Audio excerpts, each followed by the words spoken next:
প্রতিটি মুসলমানের এই এই পেরেশানি থাকে, এই চিন্তা থাকে যে আমি কিভাবে আল্লাহর কাছে ক্ষমা পাবো, কোন আমল করলে আল্লাহ আমাকে মাফ করবেন, এবং কিভাবে আমি হাউজে কাউসারের পানি পান করতে পারবো, যে হাউজে কাউসারের পানি পান করলে পিপাসার্থ হব না আমি। লা ইয়াজমাউ হাত্তা ইয়াদখুলাল জান্নাত, রাসূল বলেছেন যে এই পানি পান করার পর থেকে জান্নাতে যাওয়া পর্যন্ত সে আর পিপাসার্থ হবে না। সমস্ত মুসলমানের আশা যে কিভাবে আমি ক্ষমা পেয়ে যাই, কিভাবে আমি হাউজে কাউসারের পানি পান করতে পারবো। এবং আরো বেশি আশা থাকে যে সহজেই আমি যদি বিদ্যুৎ গতিতে পুলসিরাত পার হয়ে জাহান্নামের উপর দিয়া জান্নাতে চলে যেতে পারতাম। পুলসিরাত যদি আমার পার হওয়া সহজ হতো, কোন আমল করলে আমার পুলসিরাত পার হওয়া সহজ হবে। সমস্ত মানুষের আশা এটাই থাকে। এবং আরো একটি চাহিদা থাকে যে আমার জান কবজ, মালাকুল মউত যখন আসবে তখন আমার জান যদি সহজেই কবজ হতো, তেরো না পেতাম। তাহলে চারটা কথা বললাম। প্রত্যেকটা মানুষের ইচ্ছা থাকে যে আমার মৃত্যুর সময় যদি আমার জান কবজটা আজরাইল সহজভাবে করতো, কোন আমল করলে আমি জান কবজটা আমার সহজ হবে, এবং কোন আমল করলে আমাকে আল্লাহ মাফ করবেন, কোন আমল করলে আমি হাউজে কাউসারের পানি পান করতে পারবো, কোন আমল করলে বিদ্যুৎ গতিতে আমি আমার পুলসিরাত পার হয়ে যেতে পারবো। এমন চারটা আশা সমস্ত মুসলমানেরই থাকা উচিত এবং আছে আমি বলে মনে করি। তো আসলে এই আমল রাসূল সাল্লাল্লাহু আলাইহি সাল্লামের হাদিস থেকে পাওয়া যায়। আল মাওয়াহিবুল লাদুনিয়া নামক কিতাবের মধ্যে একটা ঘটনা উল্লেখ করেছেন। রাসূল করিম সাল্লাল্লাহু আলাইহি ওয়াসাল্লাম একবার মসজিদে নববীতে মন খারাপ, চেহারাটা মলিন করে বসে আছেন। এই অবস্থাটা আল্লাহ রাব্বুল আলামিন আরশে আজিম থেকে দেখছেন। তো আল্লাহ দেখে সাথে সাথে চারজন ফেরেশতা, জিবরিল, মিকাইল, ইসরাফিল, আজরাইল, চারজন ফেরেশতাকে আল্লাহ রাব্বুল আলামিন রাসূল করিম সাল্লাল্লাহু আলাইহি ওয়াসাল্লামের কাছে পাঠিয়েছেন যে তোমরা চারজন যাও আমার হাবিব মুহাম্মদুর রাসূলুল্লাহ বেশ চিন্তিত দেখা যাচ্ছে তার মন।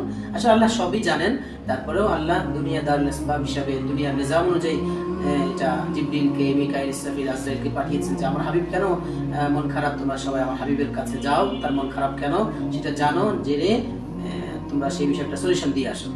তো তিন ও চারও ফেরেশতা আসলেন, এসে দেখেন রাসূল সাল্লাল্লাহু আলাইহি ওয়াসাল্লাম মসজিদ নববীতে মন খারাপ করে বসে আছেন। তখন আয়েশা বললেন, ইয়া রাসূলুল্লাহ, ফেরেশতা চারজন এসে বললেন যে ইয়া রাসূলুল্লাহ, আপনার মনটা অনেক খারাপ দেখা যায়, কারণ কি? তখন রাসূল সাল্লাল্লাহু আলাইহি ওয়াসাল্লাম উত্তর দেওয়ার আগে তারা রাসূল সাল্লাল্লাহু আলাইহি ওয়াসাল্লাম তাদেরকে জিজ্ঞেস করলেন, তোমরা আসার কারণ কি? তোমরা কেন এসেছো আজকে এখানে? সবাই চারজন আপনারা কেন এসেছেন? তখন চারজন বললেন, আমরা দেখতেছি আপনার চেহারাটা মনটা খারাপ, এই জন্য আল্লাহ রাব্বুল আলামিন এইটা দেখে আমাদেরকে পাঠিয়েছেন আপনার এই বিষয়ে জানার জন্য এবং একটা সলিউশন দেওয়ার জন্য, এই জন্য আমরা এসেছি। রাসূল সাল্লাল্লাহু আলাইহি ওয়াসাল্লাম বললেন, দেখো আমি তো এখন আছি, আমার উম্মতরা, আমার যারা আছে সাহাবারা, তারা তো আমার কাছে রেখে আমি তাদেরকে শিখাচ্ছি, জাহান্নামের কথা বলছি, জান্নাতের কথা বলছি, তারা জাহান্নাম থেকে বাঁচার চেষ্টা করে। কিন্তু সর্বশেষ জমানায় কিয়ামত পর্যন্ত আর কোনো নবী তো আসবেন না, আমি শেষ নবী, আমার উম্মত তো শেষ জমানায় আসবে। আমি তাদেরকে নিয়ে টেনশন পেরেশান আছি যে আমার সেই উম্মতের কি অবস্থা হবে, তাদের মিজান হাসর পুলসিরাতের কি খবর হবে, তাদের ক্ষমা নেওয়ার পদ্ধতি তারা কিভাবে নিবে, তারা গুনাহ থেকে বাঁচবে কিভাবে, তাদের পুলসিরাত কিভাবে সহজ হবে। এই সমস্ত বিষয়ে আমার খুব টেনশন পেরেশানি, মন খারাপের জন্য। তখন রাসূল সাল্লাল্লাহু আলাইহি ওয়াসাল্লামকে সান্ত্বনা বাণী শোনাবার জন্য চারজন ফেরেশতা একটা আমল বলেছেন, এবং এই একটা আমলের চারটা ফজিলতের কথা বলে গিয়েছেন রাসূল করিম সাল্লাল্লাহু আলাইহি ওয়াসাল্লামকে। হযরত জিবরাইল আলাইহিস সালাম রাসূলের বাম পাশে এসে রাসূলুল্লাহর এখান দিয়ে এদিক দিয়ে বগলের নিচ দিয়ে এভাবে হাত দিয়ে রাসূলকে এভাবে পেঁচিয়ে ধরলেন, ধরে বললেন, ইয়া রাসূলুল্লাহ, আপনার যে উম্মত সকালে 10 বার, সকালে 10 বার এবং সন্ধ্যায় 10 বার, 10 বার করে 20 বার, সকালে 10 বার, বিকালে 10 বার দুরূদ শরীফের আমল করে, আমি জিবরিল নিজ হাতে ধরে তাকে এভাবে হাতে ধরে পুলসিরাত পার করে দিব। সুবহানাল্লাহ। এরপরে মিকাইল আলাইহিস সালাম তিনি বললেন, ইয়া রাসূলুল্লাহ, এই একই আমল তিনি বললেন, যে ব্যক্তি আপনার যে উম্মত সকাল বিকাল 10 বার করে দুরূদ শরীফ পড়ে, যে কোনো দুরূদ শরীফ হতে পারে, আপনি সাল্লাল্লাহু আলাইহি সাল্লাম, সাল্লাল্লাহু আলা নবিয়িল উম্মি, আল্লাহুম্মা সাল্লি আলা মুহাম্মদ, অথবা দুরূদ ইব্রাহিম, যার যেটা পারে সেটা পড়লে হযরত মিকাইল আলাইহিস সালাম রাসূলকে বললেন, যে ব্যক্তি 10 বার করে সকাল বিকাল পড়বে দুরূদ শরীফ, আমি মিকাইল নিজ হাতে তাকে হাউজে কাউসারের পানি পান করাবো। সুবহানাল্লাহ বিহামদি।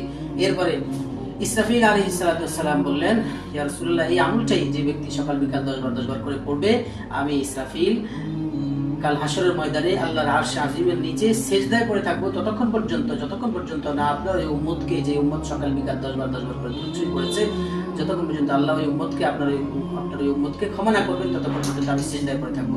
তার মানে এই দুরূদ শরীফ পড়লে আল্লাহ পাক তাকে ক্ষমা করে দিবেন, আমি তার কাছ থেকে ক্ষমা নিয়ে নিব তার জন্য।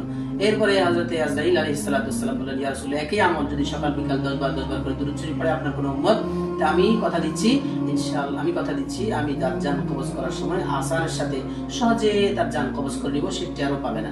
তাহলে বোঝা যায় দুরূদ শরীফের আমল করার মাধ্যমে, দুরূদ শরীফ যে কোনো দুরূদ শরীফ সকালে 10 বার বিকেলে 10 বার যদি আমলটা আমরা করি, ইনশাআল্লাহ আল্লাহ রাব্বুল আলামিনের দয়ায় আমাদের জান কবজ সহজ হবে, আমাদের জন্য ক্ষমা নির্ধারণ হলো এবং আমরা হাউজে কাউসারের পানি পান করতে পারবো আল্লাহর মেহেরবানিতে। এবং হযরত জিবরাইল আলাইহিস সালামের মতো এত মহান ফেরেশতাকুলের সদর যিনি, তিনি নিজ হাতে ধরে বলছে আর পার করে দিবেন।